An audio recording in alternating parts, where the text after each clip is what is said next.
সকলের জায়গা থেকে প্রতিবাদ জানাচ্ছি। আমাদেরকে ময়মনসিংহের সাথে যুক্ত করার জন্য একটা পায়তারা চলতেছে। এটা আমাদের টাঙ্গাইলবাসীর জন্য ন্যাক্কারজনক, অপমানজনক। আমরা এটার তীব্র প্রতিবাদ জানাচ্ছি। আমরা ঢাকাকে ভালোবাসি, ঢাকা আমাদের রাজধানী, আমরা ঢাকার সাথে সম্পৃক্ত থাকতে চাই। আর ময়মনসিংহের দিকে গেলে দেখা যাবে সামনে কিছু বন জঙ্গল পড়ে, ওখানে ডাকাতি হয়, ওখানে কিছু বানর আক্রমণ করে টাঙ্গাইলবাসীকে। আমরা কোনোভাবেই ময়মনসিংহের সাথে যুক্ত হব না।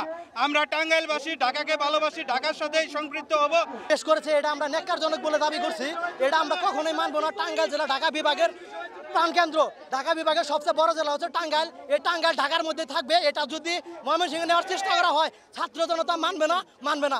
এটা টাঙ্গাইলবাসীর জন্য অপমানজনক এবং ন্যাক্কারজনক। টাঙ্গাইলবাসী চাই আমরা যে অবস্থায় আছি আমরা সেই অবস্থায় থাকি।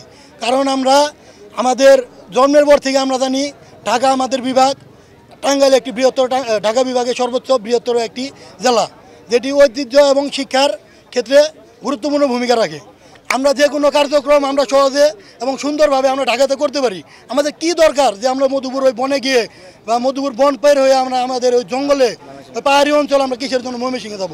আমাদের টাঙ্গাইলবাসীর একটাই দাবি, আমরা আগে অতীতে ঢাকাতে ছিলাম, ঢাকা বিভাগ ছিল, এখন আমরা কোনো প্রকারেই ময়মনসিংহ বিভাগে আমরা যাইতেছি না। অতএব যদি আমাদের থাকতে হয় তাহলে ঢাকার সাথেই থাকবো, আর যদি ঢাকার সাথে না হয় তাহলে আমাদের টাঙ্গাইল বিভাগ করতে হবে।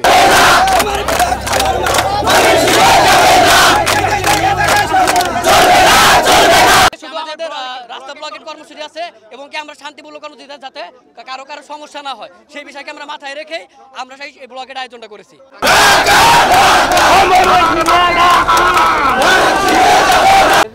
আমরা তাদের বক্তব্য শুনেছি এবং তাদেরকে শান্তিপূর্ণ প্রতিবাদ করার জন্য আমরা অনুরোধ করেছি এবং তাদের যে বক্তব্যটি সেটি স্মারকলিপির মাধ্যমে আমাদের কাছে জমা দেওয়ার জন্য বলেছি। এই স্মারকলিপিটি দিলে আমরা তাদের এই বক্তব্যটি যথাযথ কর্তৃপক্ষের মাধ্যমে এটি উপস্থাপন করব।